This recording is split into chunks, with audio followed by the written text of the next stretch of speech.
Seigneur, nous bénissons ensemble avec sa parole, devant sa parole. Nous sommes le Seigneur et on nous l'a dit ce matin, on voulait glorifier, on voulait honorer le Seigneur sur notre vie. Mais il n'en a pas toujours été ainsi. Et quand nos démarches, nos chemins pour découvrir le Seigneur sont différents les uns des autres, et on a été à un temps loin de lui.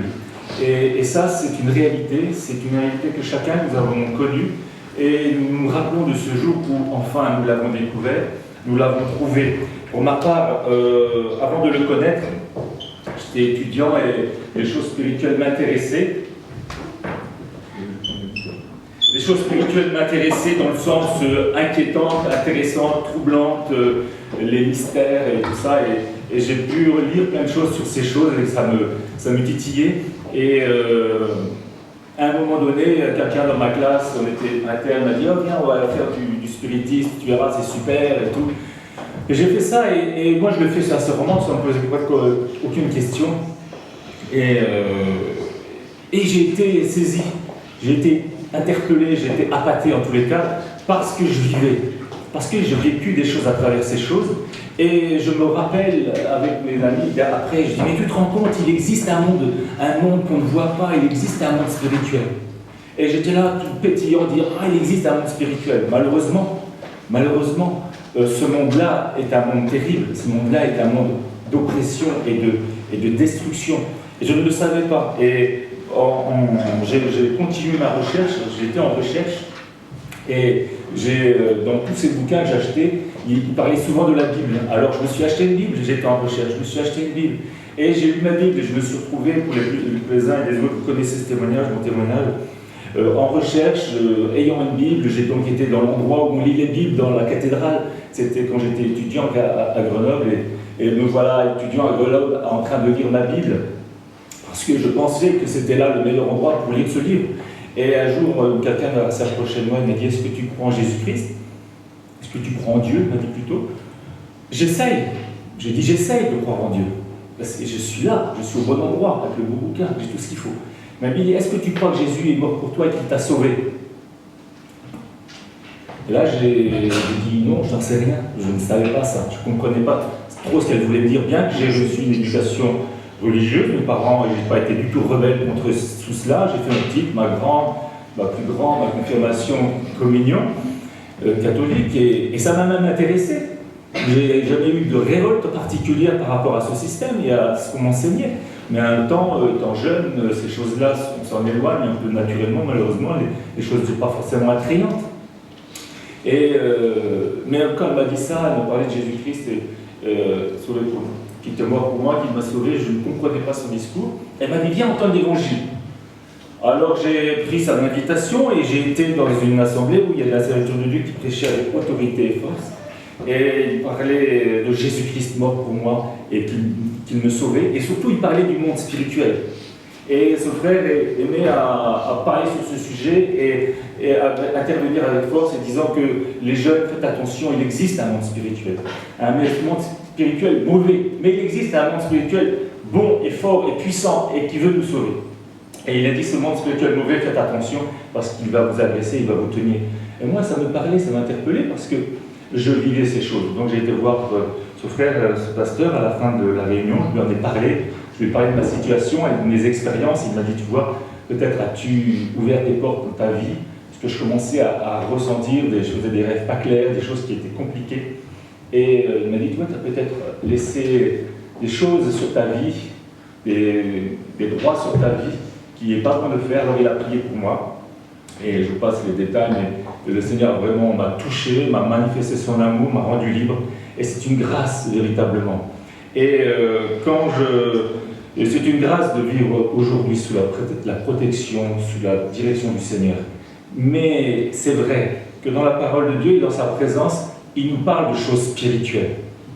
Il nous montre des choses spirituelles. Et la parole de Dieu, c'est ça qui est formidable avec elle, c'est qu'elle nous décrit ce qu'on ne voit pas, les choses que l'on ne voit pas, les choses spirituelles. Et elle nous parle de tout le monde spirituel, du domaine de Dieu, de sa puissance, de sa vie, de son esprit, de son cœur, de sa personne. Mais elle nous parle aussi de ce monde spirituel mauvais, de Satan, le diable est le maître. Et quand ce matin je voulais partager la parole, il y avait dans mon cœur cette pensée des esprits méchants. Alors j'ai pris ce passage d'Éphésiens 6 qui nous parle de cela, et on va le lire. Et je vais vous conduire dans une réflexion, peut-être dans une façon de voir les choses. Vous connaissez, j'ai jamais entendu ça, mais qu'importe. Je veux l'apporter comme ça. Un angle de réflexion qui va nous aider aussi à voir combien ce monde spirituel a de mauvaises intentions. A de mauvaises intentions. On va le lire. Éphésiens 6, 10, verset 10. Au reste, fortifiez-vous dans le Seigneur et par sa force toute puissante. Revêtez-vous de toutes les armes de Dieu afin de pouvoir tenir ferme contre les ruses du diable. Car nous n'avons pas à lutter contre la chair et le sang, mais contre les dominations, contre les autorités, contre les princes de ce monde de ténèbres, contre les esprits méchants dans les lieux célestes. C'est pourquoi, prenez toutes les armes de Dieu, afin de pouvoir résister dans le mauvais jour et tenir ferme après avoir tout surmonté. Tenez donc ferme, ayez à vos reins la vérité pour ceinture, revêtez la cuirasse de la justice, mettez pour chaussure à vos pieds le zèle que donne l'évangile de paix. Prenez par-dessus tout cela le bouclier de la foi avec lequel vous pourrez éteindre tous les traits enflammés du malin. Prenez aussi le casque du salut et l'épée de l'Esprit qui est la parole de Dieu. Faites en tout temps par l'Esprit toutes sortes de prières et de supplications. Veillez à cela avec une entière persévérance et priez pour tous les saints. Waouh! C'est une description assez précise d'un combat qui se déroule, d'une confrontation qui a lieu. Et je ne veux ce matin faire peur à personne. Vraiment, je ne veux pas faire peur à personne. La parole qui a été apportée ce matin, c'est dans la maison de Dieu, il y a la paix, il y a la joie, il y a l'amour, il y a la grâce de Dieu. Mais spirituellement, la parole de Dieu nous dit quand même qu'il y a réellement un conflit, un combat à mener. Et nous allons voir que ce combat, Jésus-Christ l'a mené pour nous et il a déjà remporté la victoire, mais nous avons besoin, nous, de prendre des positions. Ce texte, on aime bien à l'école du dimanche, parce que souvent on aime bien habiller nos enfants avec l'épée, comme les Romains, avec le bouclier et tout ça. Et on leur parle, et c'est un sujet vraiment qui est facile à partager avec les enfants. Et on dit vraiment qu'il y a plein d'outils avec lesquels nous pouvons nous battre et qu'il nous faut vraiment les avoir, se protéger, le casque et tout cela. Mais ce matin, je voudrais remonter un cran dessus et je voudrais parler de cette description qui nous est faite de ce royaume des ténèbres. Plusieurs choses nous sont dites. La première chose, c'est déjà que c'est un combat d'ordre spirituel. Nous n'avons pas à lutter contre des personnes. Nous n'avons pas à nous battre contre des personnes. Ce n'est pas contre la chair et le sang. C'est une réalité spirituelle. Et si nous ne connaissons pas ces choses spirituelles, c'est possible. Moi, je ne les ai découvertes que lorsque j'ai découvert l'Évangile. Mais c'est une réalité spirituelle. Il faut donc avoir vécu des choses spirituelles. Il faut donc être ancré dans ces choses. Son royaume, le royaume du diable, est celui des ténèbres. Et dans ce royaume-là, on ne voit pas grand-chose. C'est les ténèbres, et vous connaissez que ce terme est utilisé par énormément de films. Les ténèbres, on peut le décliner à toutes les formes, et vous savez très bien de quoi il s'agit, il n'y a même pas besoin de faire un détail. C'est le lieu des œuvres mauvaises, c'est le lieu des vols, c'est le lieu des tueries, c'est le lieu des viols, c'est le lieu de la mort, c'est le lieu vraiment des mauvaises choses. Le royaume des ténèbres, c'est vraiment quelque chose qui n'est pas agréable. Et c'est son royaume. Et c'est contre ce royaume-là qu'il y a à lutter. L'état d'esprit de l'armée, de tous ces esprits qui sont là, c'est la méchanceté. C'est clair, c'est la méchanceté. C'est comme ça qu'il fonctionne. Et la méchanceté, c'est tout ce qui est contraire à la justice et à la bonté. C'est une volonté assumée de faire le mal. Être méchant, c'est clair, ça veut dire ce que ça veut dire. Et on l'utilise aussi. Être méchant, c'est vraiment vouloir, avec volonté, avec précision, avec intention, faire le mal et blesser l'autre, et tuer l'autre, et déchirer l'autre, et écraser l'autre. Le chef qui la dirige, ce grand ensemble, le diable, il est le père du mensonge, et cela nous est décrit dans l'évangile de Jean, on nous dira, il est le père du mensonge. Le père du mensonge. Quand le diable ment, il ne parle de son propre fond. C'est-à-dire qu'il ne fait que mentir, il ne sait que mentir, il ne peut même pas dire qu'il est menteur parce que ce serait dire la vérité. D'accord? Quand il parle de lui, il dit qu'il est quelqu'un de juste et de vrai. Ben là, il ment, donc il dit la vérité. D'accord? C'est un rusé. C'est un rusé. Ça veut bien dire ce que ça veut dire. C'est quelqu'un qui... La ruse, c'est la forme. C'est quelque chose qui est tortueux, dont la pensée est tortueuse, dont la pensée est malsaine, qui va tout faire pour nous amener dans ses plans. Voilà la personne qui est là face à nous. La personne qui combat, contre qui nous devons combattre et nous garder. Il agit avec ruse et mensonge. Et il semble que l'armée qu'il dirige a une organisation. Vous avez vu? Je le relis. Il y a revêtez-vous de toutes les armes de Dieu, car nous n'avons pas lutté. C'est pourquoi revêtez-vous de toutes les armes de Dieu, afin de pouvoir tenir ferme contre les ruses du diable, car nous n'avons pas lutté contre la chair et le sang, et contre les dominations, contre les autorités, contre les princes de ce monde de ténèbres, contre les esprits méchants dans les lieux célestes. Et il y a quelque chose qui m'a interpellé par rapport à cela. Dans notre conception de cette armée, nous avons, et j'ai pour ma part souvent pensé que c'était une armée organisée de façon hiérarchique. Il y a le chef des armées qui est tout là-haut, Satan, le diable. Il y a les dominations qui sont les généraux certainement en chef. Il y a en dessous les autorités qui sont les colonels, je ne sais quoi. Les princes qui sont en dessous et les petites mains, les princes, tous les esprits méchants dans les lieux célestes. C'est comme ça que je concevais les choses. Et c'est possible, bien que rien ne nous dit qu'il y a hiérarchie entre ces différents points. Et c'est simplement l'ordre qu'on retrouve dans plusieurs passages de la parole où c'est le même ordre à chaque fois qui est donné, les dominations, les autorités. Mais il m'a semblé qu'on pourrait comprendre les choses différemment. Et je vous l'explique. Prenons l'exemple de la France. Prenons l'exemple de la France et de son armée. C'est dans le langage courant que l'on dit que la France a une armée. L'armée, on parle de l'armée française. C'est le langage courant qui veut ça. En fait, on ne devrait pas dire ça. On devrait parler des forces armées françaises. Les forces armées françaises. Parce que les forces armées françaises constituent la force complète et globale militaire de la République française. Elle est chargée de la défense du pays. Ces forces s'organisent en France en 4 grandes forces différentes. 3 sont directement sous la direction du ministère de la Défense. Vous connaissez ces forces? Ces forces, c'est quoi? C'est l'armée de terre. Les forces terrestres. Ensuite, il y a les forces navales. Ensuite, il y a les forces aériennes. Et le quatrième, la gendarmerie. C'est cela l'armée. C'est cet ensemble-là, l'armée. Mais cette armée est organisée par champs d'action, par champs différents. Et un champ d'action ne peut pas intervenir sur l'autre. Par exemple, pour aller au Mali, ce n'est pas la marine qu'on a utilisée. Quand l'armée française, les forces armées françaises sont intervenues au Mali, ils n'ont pas fait appel à la marine, il me semble. Hein? C'est quoi qui est intervenu? C'est les forces aériennes et c'est l'armée de terre. Des forces spécifiques qui sont intervenues pour un besoin spécifique. Actuellement, la France est en opération sur la Syrie. Qui intervient? Ce sont l'armée de terre? Non, pas l'armée de terre. On ne veut pas être au sol. C'est l'armée de l'air, les forces d'armée de l'air qui sont en train d'intervenir. C'est très spécifique, c'est très ciblé, c'est très concret. D'accord?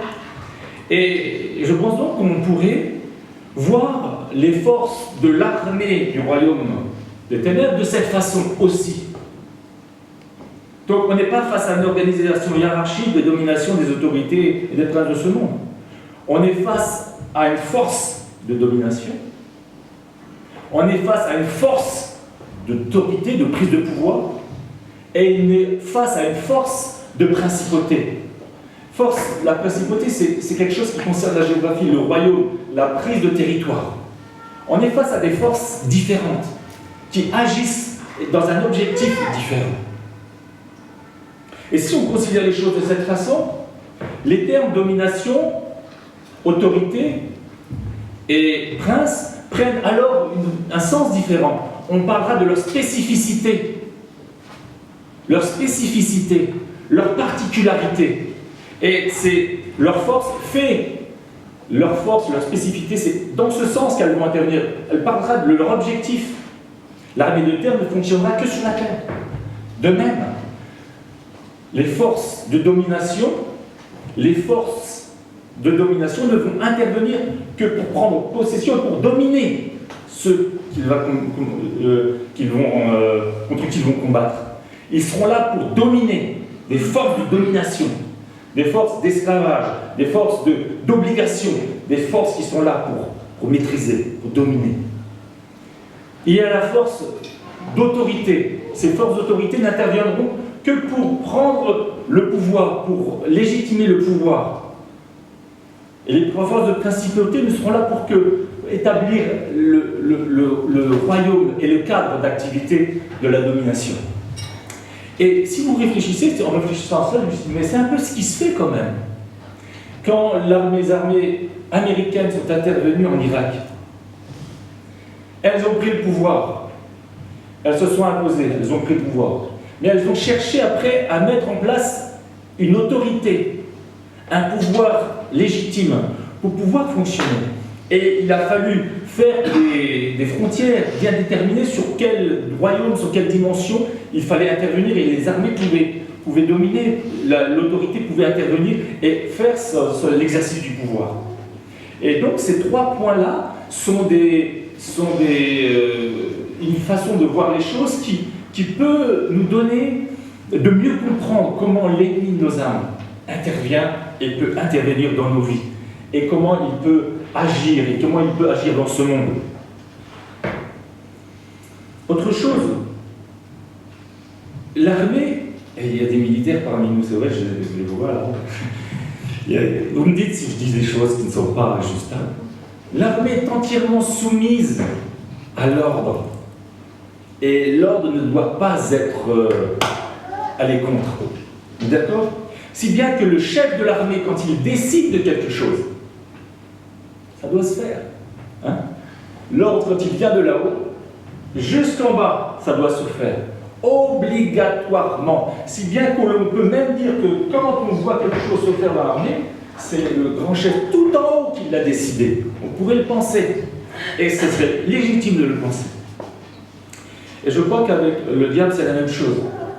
C'est pas parce que ce sont ces armées, ces anges méchants, ces pouvoirs, ces différentes forces méchantes qui agissent, que c'est pas le diable qui agit. Je crois que c'est le diable entièrement, dans toutes les actions qui sont menées contre l'homme, contre l'œuvre de Dieu. Toutes ces actions mauvaises, c'est le diable lui-même qui en donne l'autorité, qui en a l'autorité, qui en a le pouvoir. C'est lui qui dit les choses. C'est lui qui dit les choses. Donc on pourrait dire, dans ce grand combat spirituel, le diable, au sein de son royaume de ténèbres, dans un esprit de méchanceté, employant la ruse, va chercher à nous placer sous domination pour nous réduire en esclavage, va chercher à s'imposer, à imposer son autorité dans notre vie pour le servir, va chercher à nous garder au sein de son royaume, lui qui en est le prince.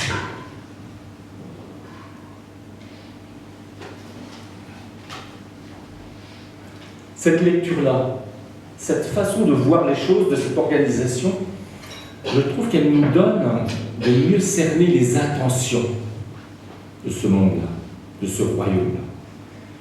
Les intentions, les objectifs. Cette puissance-là, ce domaine-là, n'agit pas en l'air, n'agit pas pour rien. Il y a des objectifs clairs, assumés, qu'elle va chercher, que le diable va chercher à mettre en place. Il va chercher à mettre en place la domination. Il va chercher à mettre en place l'autorité sur notre vie. Il va chercher à mettre en place le cadre de notre liberté et de notre autonomie. Le diable a des objectifs, il fait tout pour le mettre en œuvre. Et je crois vraiment que nous avons dans le Seigneur un combat à mener pour éviter cela. Essayons de cerner un peu les champs d'action. La domination, c'est quoi?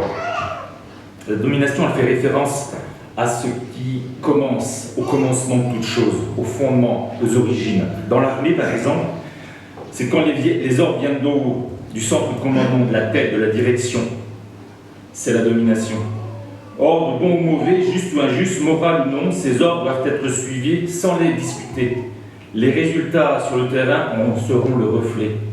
La domination, elle a cet aspect-là, c'est que quand un ordre est donné dès l'origine, tout là-haut, eh ben ça va jusqu'à son accomplissement. Une obligation, une domination, une nécessité, une obligation d'obéir, un esclavage, on doit le faire, absolument. C'est un peu la même idée que concernant, par exemple, les fruits et les arbres. Un fruit ne peut pas donner, un fruit ne donne que ce que l'arbre donne. D'accord ? Un fruit ne peut pas décider d'être une poire alors qu'il vient d'un pommier.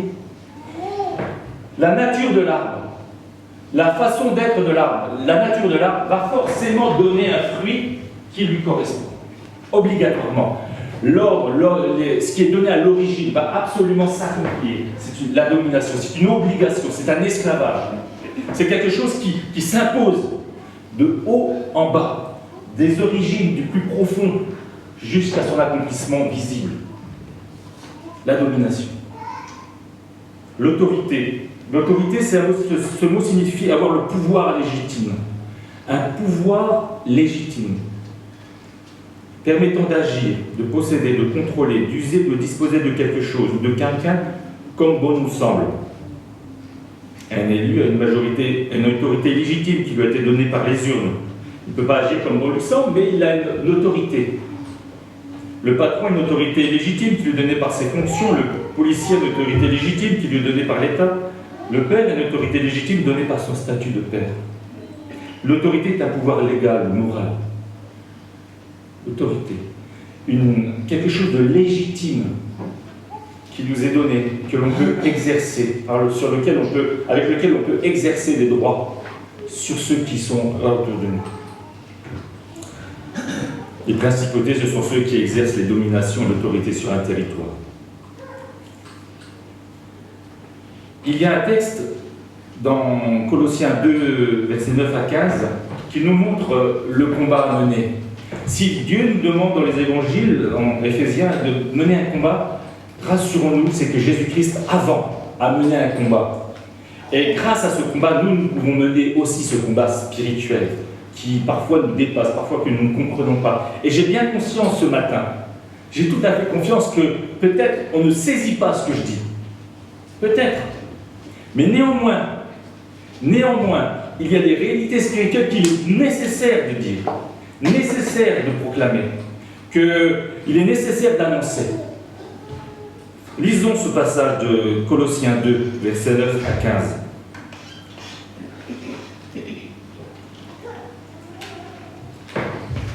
Car en lui habite corporellement toute la plénitude de la divinité.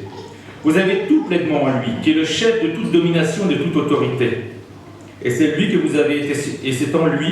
que vous avez été circoncis d'une circoncision que la main n'a pas faite, mais de la circoncision de Christ, qui consiste dans le dépouillement du corps de la chair. Ayant été ensevelis avec lui par le baptême, vous êtes aussi ressuscités en lui et avec lui, par la foi en la puissance de Dieu qui l'a ressuscité des morts. Vous qui étiez morts par vos offenses et par l'incirconcision de votre chair, il vous a rendus à la vie avec lui, en nous faisant grâce pour toutes nos offenses. Il a effacé l'acte dont les ordonnances nous condamnaient et qui subsistait contre nous. Et il l'a détruit en le clouant à la croix. Il a dépouillé les dominations et les autorités et les a livrées publiquement en spectacle en triomphant d'elles par la croix. Ça, c'est le combat que Jésus-Christ a mené. Ce texte est important car il dévoile sur quel mécanisme les dominations et les autorités fonctionnent. Qu'est-ce que nous montre ce texte ? Ce texte nous montre un tableau d'une fin de guerre, où Jésus-Christ est le grand vainqueur. Et les perdants sont les dominations et les autorités.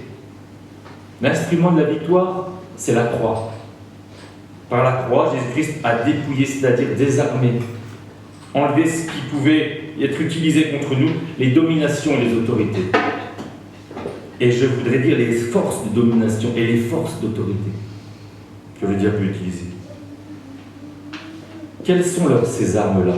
Quelles sont ces armes que Jésus-Christ a dépouillées, a enlevées de ces puissances-là, de ces forces-là?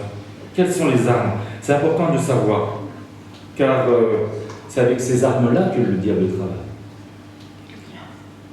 La Bible dit que nous étions morts par nos offenses et par l'incirconcision de notre chair. Voilà le premier problème. Nous étions morts par nos offenses. Et cela nous conduit à la mort. L'offense nous conduit à la mort. La Bible dit que tous ont péché et sont privés de la gloire de Dieu. Tous ont péché et sont privés de la gloire de Dieu. Et à cause du péché, il y a eu offense envers Dieu. Et l'offense a nécessité une condamnation. L'offense a nécessité un acte du jugement. Romains 6, 23 dira « Le salaire du péché, c'est la mort, mais le don gratuit de Dieu, c'est la vie éternelle en Jésus-Christ. » Coupé de Dieu à cause de son offense, sous la condamnation à cause de son péché, l'homme est tombé sous l'autorité du diable. L'homme est tombé sous son autorité. Mais par le sacrifice de Jésus-Christ, il y a eu pardon des offenses et annulation de l'acte de condamnation qui pesait sur l'homme. Jésus nous a repris sous son autorité légitime. Rachetés par son sang, nous lui appartenons maintenant. Le diable a ainsi perdu son autorité sur nos vies à cause du pardon, à cause du sacrifice de Jésus-Christ. Ce simple texte, il faudrait le développer sur des prédications, je comprends bien. Il faudrait le développer et le développer encore sur plein de prédications. Ce thème-là est tellement important, c'est l'évangile, c'est le message de l'évangile. Mais l'autorité, pouvoir légitime, est là, c'est de cela qu'on parle. Jésus-Christ a repris sur nous le droit et l'autorité. Il a repris sur nous. Et Jésus-Christ, cette offense, cette condamnation qui pesait sur nous a été enlevée. Le péché, la condamnation du péché a été enlevée. Et les armes d'autorité ont été balayées. Le second problème nous parle de l'incirconcision de la chair, qui nous donne la mort. L'incirconcision de la chair évoque un état de la chair qui n'a pas été enlevé et qui est condamnable. La chair porte en elle-même une loi de péché et de mort qui porte dans notre vie un fruit de péché, qui nous rend esclaves, qui nous donne de porter de mauvais fruits et qui nous conduit à la mort. Éphésiens 2:1 dira « Vous étiez morts par vos offenses et par vos péchés, dans lesquels vous marchiez autrefois selon le train de ce monde, selon le prince de la puissance de l'air, de l'esprit qui agit maintenant dans les fils de la rébellion. Nous tous aussi, nous étions de leur nombre et nous vivions autrefois selon les convoitises de notre chair, accomplissant les volontés de la chair et de nos pensées, et nous étions par nature des enfants de colère comme les autres. Mais Dieu, qui est riche en miséricorde, à cause du grand amour dont il nous a aimés, nous qui étions morts par nos offenses, nous a rendus à la vie avec Christ, et c'est par grâce que vous êtes sauvés. Problème de nature.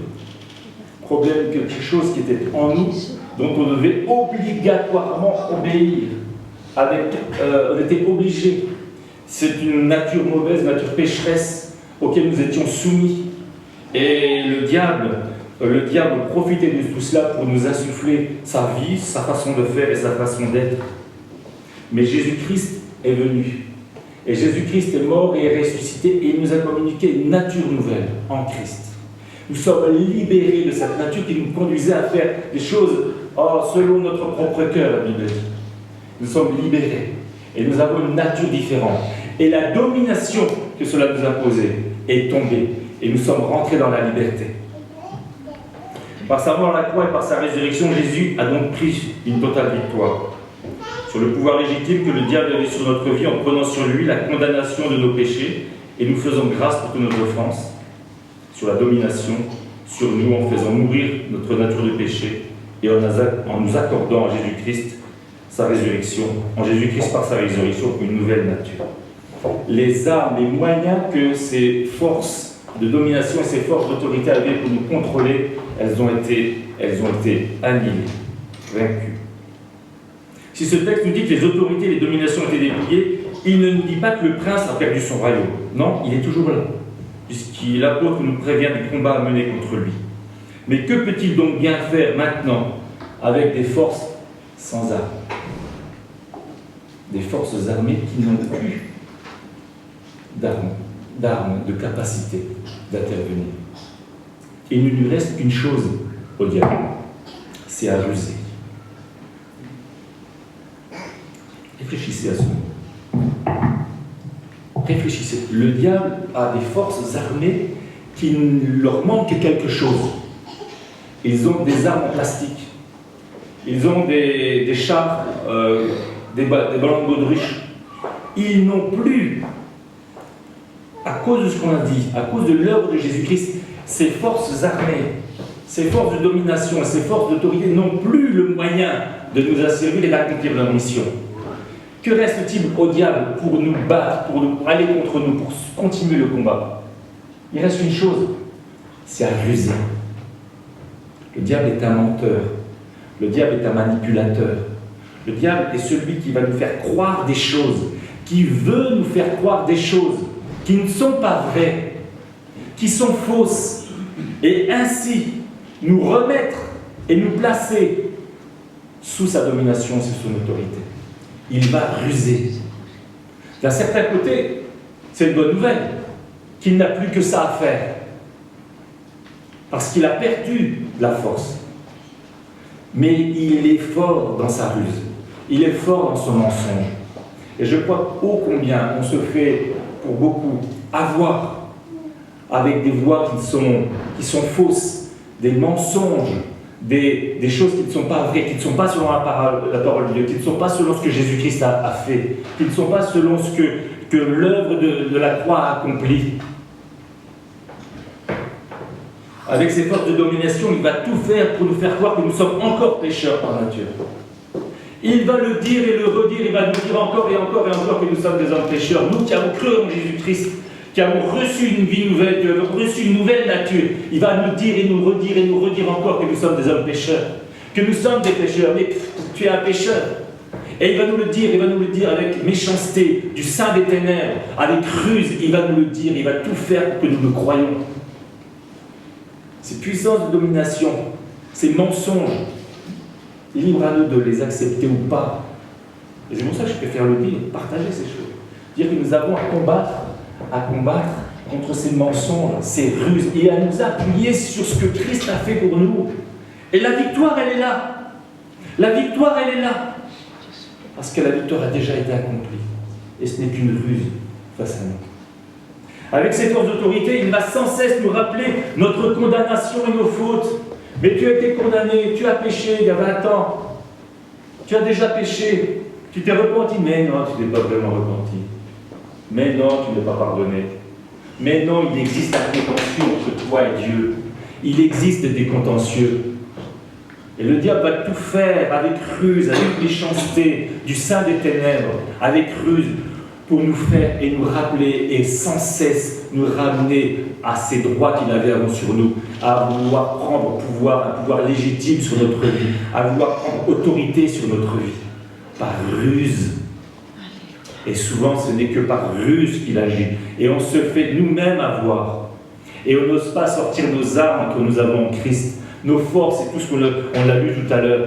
On n'ose pas les sortir parce qu'on écoute ces ruses et ces mensonges, et ces travers, et toute cette méchanceté qui vient du diable. En tant que prince de ce royaume des ténèbres, il va tout faire pour nous influencer, pour nous garder dans son giron, pour nous garder autour de lui, et pour ne surtout pas que nous confessions que nous sommes citoyens du ciel, gens de la maison de Dieu.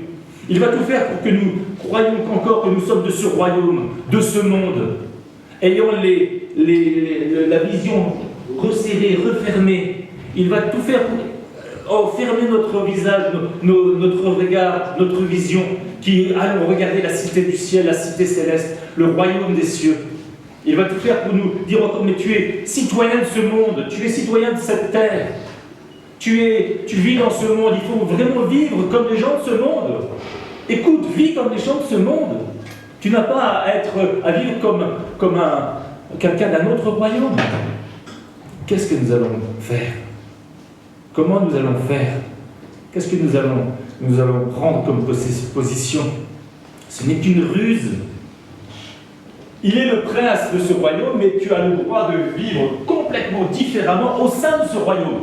Et en fait, il n'a rien à te dire, parce que ce n'est pas lui qui est ton prince, ce n'est pas lui qui est le chef de ta vie, ce n'est pas lui qui a autorité sur toi, ce n'est pas lui qui domine dans ta vie. C'est Dieu, c'est Jésus-Christ. C'est son royaume qui est là. Et tu peux vivre au sein de ce monde qui malheureusement est perdu. Tu peux vivre dans la lumière du monde, de ce monde qui se perd, de ce monde de ténèbres. C'est une ruse. Et Satan n'a que cela maintenant dans ses mains. Il va user de sa capacité à être méchant et à ruser. Et il va nous tenter pour nous faire pécher.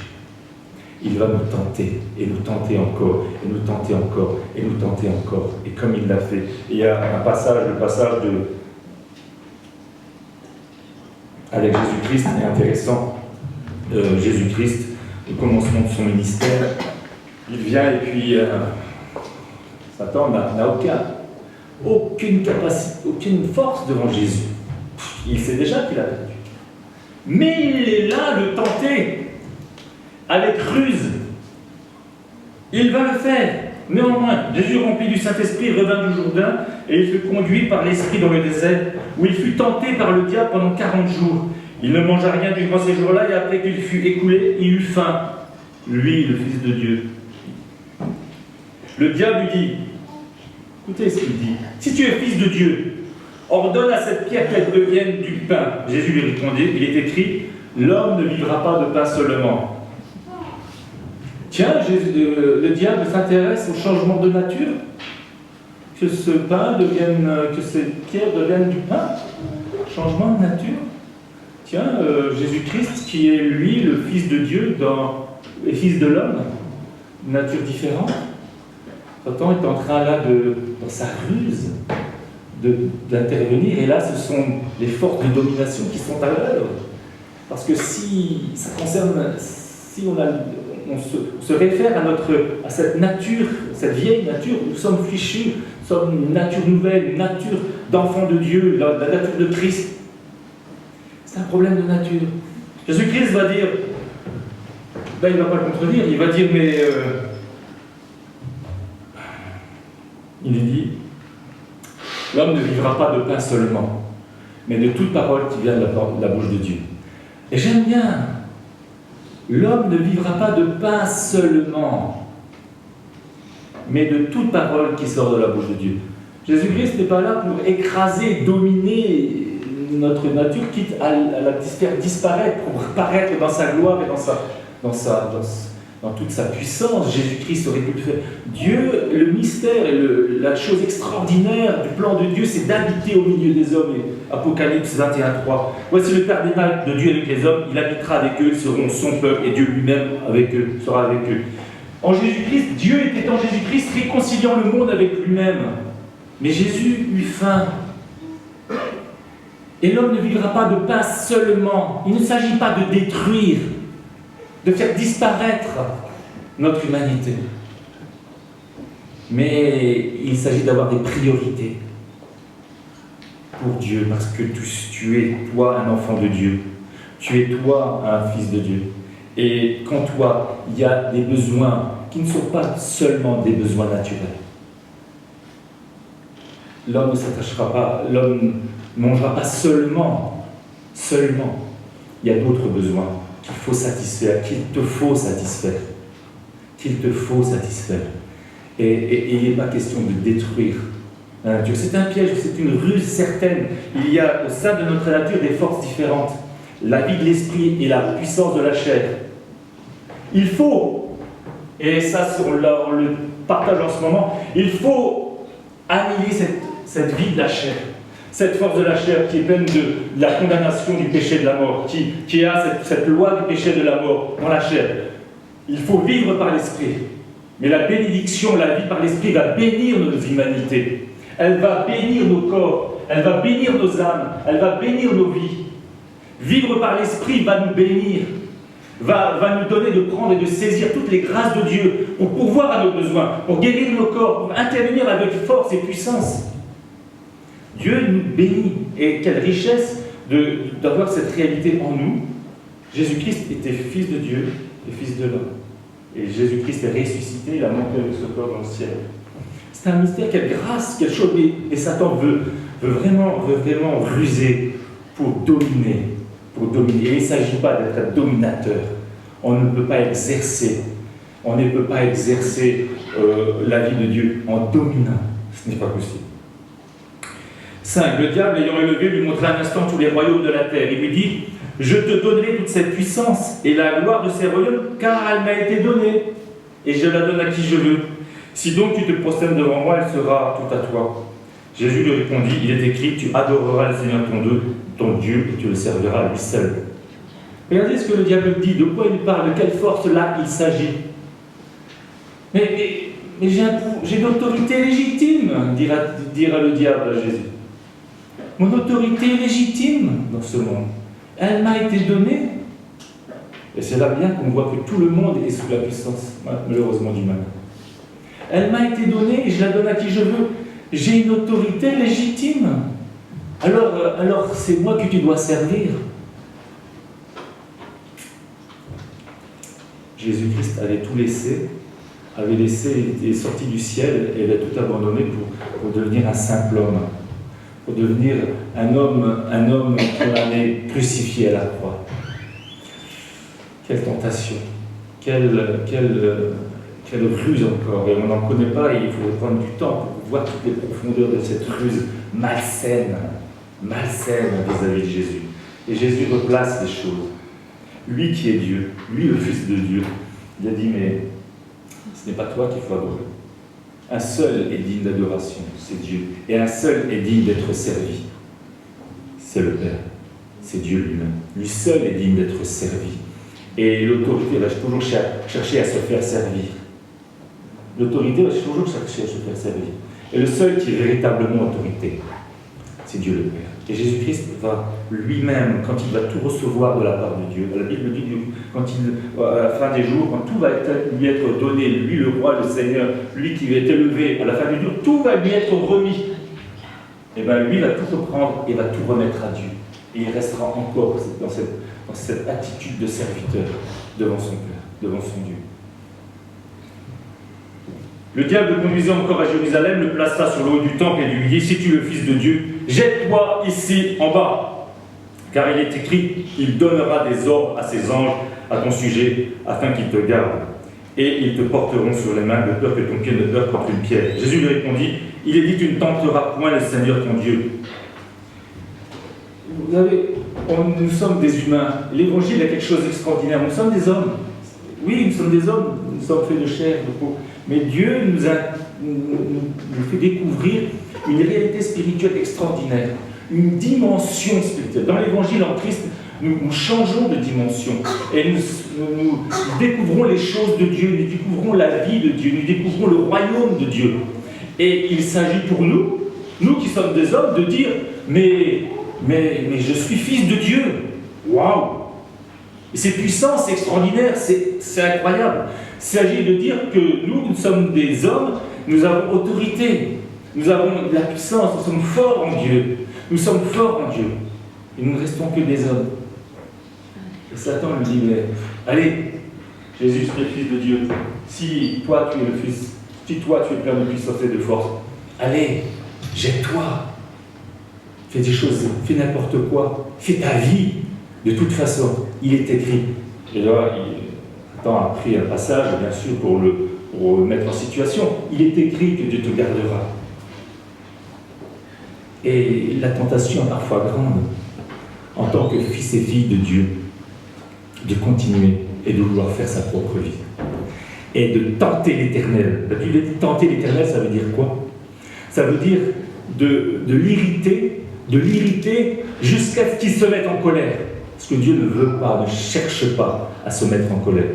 Dans le Deutéronome, dans l'Ancien Testament, c'était ça. C'était son peuple. Si tu l'irrites, si tu tentes ton Dieu, il va se mettre en colère et il va te corriger.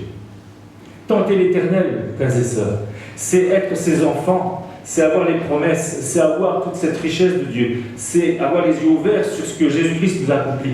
Et c'est de continuer à vivre selon notre vieille nature. C'est de continuer à pécher. C'est de continuer à faire un peu n'importe quoi de notre vie, à faire selon ce que notre cœur décide. Et alors le Père qui est dans le ciel, il se maintient et il se contient Imaginez votre enfant, votre fils, qui vous connaît, qui connaît la maison, et qui continue à persister dans la faute que vous lui avez dit de ne pas faire. Il tritouille le pot de fleurs, petit, on va dire. Il tritouille le pot de fleurs, il lui a dit non, et puis il y revient, non, il y revient, non. Et pourtant, il est fils de la maison. Jusqu'au jour où Dieu ne veut pas, Dieu ne désire pas cela. Il ne corrige pas, mais Dieu ne désire pas cela. Il désire l'obéissance. Il désire simplement l'obéissance. Jésus a répondu avec précision à Satan et au diable et lui a dit il ne faut pas tenter l'Éternel. Et combien nous sommes là face à nos propres responsabilités. Comment allons-nous vivre notre vie chrétienne? Comment allons-nous gérer toutes ces richesses et cette autorité que Dieu nous a donnée, cette vie en Christ que Dieu nous a donnée? Qu'est-ce que nous allons faire? Comment nous allons la gérer? Comment nous allons la vivre et la mettre en action? Quelles vont être nos actions dorénavant? Et c'est pour ça que face au diable qui nous tente, combien nous avons besoin, et l'apôtre nous dira, mais à ce moment-là, vous voyez combien c'est difficile, combien c'est rusé, combien c'est manche, combien c'est difficile, combien c'est tortueux. Alors ayez à vos reins la ceinture de la vérité. Et bien sûr, face au menteur, face au père du mensonge, et absolument, si on commence à mentir, ben on est coincé, on est fichu. Le tentateur, le menteur, le rusé, le manipulateur va nous coincer, c'est sûr. Non, ayons à nos cœurs, sur nos reins la ceinture de la vérité, soyons dans la vérité en tout ce que nous faisons, en tout ce que nous disons. Ayons la cuirasse de la justice, oui, face aux esprits méchants qui vont lutter contre la justice et contre la bonté. Mais si on commence à être injuste, on est grillé. On est grillé, on est pris, on est coincé dans ses nœuds, on est coincé dans ses ruses. Et on se fait avoir. Et l'autorité, on va se mettre sous l'autorité de celui qu'on ne veut pas. Soyons justes, cherchons la vérité, soyons zélés pour l'évangile de paix. Et la Bible dit que ce combat-là, mais il se poursuit d'âge en âge, de génération en génération. Et le monde spirituel n'est pas comme le monde humain, il n'a pas besoin de dormir. Le monde spirituel est sans cesse à l'heure. Sans cesse à l'heure. Et un peu de repos, un peu de fatigue, je parlais dernièrement du paresseux, un peu de repos, la ruine vient rapidement. Donc, soyons zélés. Bien sûr qu'il faut nous reposer. Bien sûr qu'il faut mourir. Bien sûr, parce que Dieu lui-même est celui qui garde la maison. Et si on se confie en Dieu, Dieu va garder nos maisons. Et on peut dormir tranquille. Mais le combat est un combat où il faut être zélé.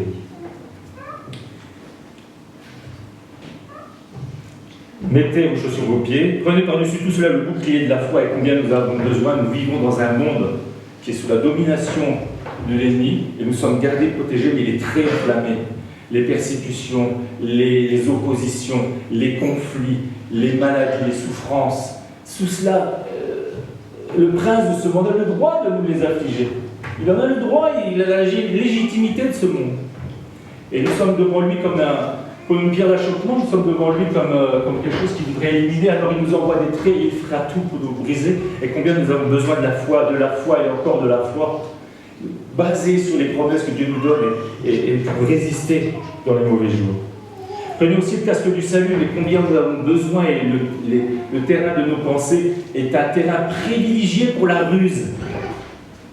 Mais le terrain de nos pensées est un terrain privilégié pour la ruse.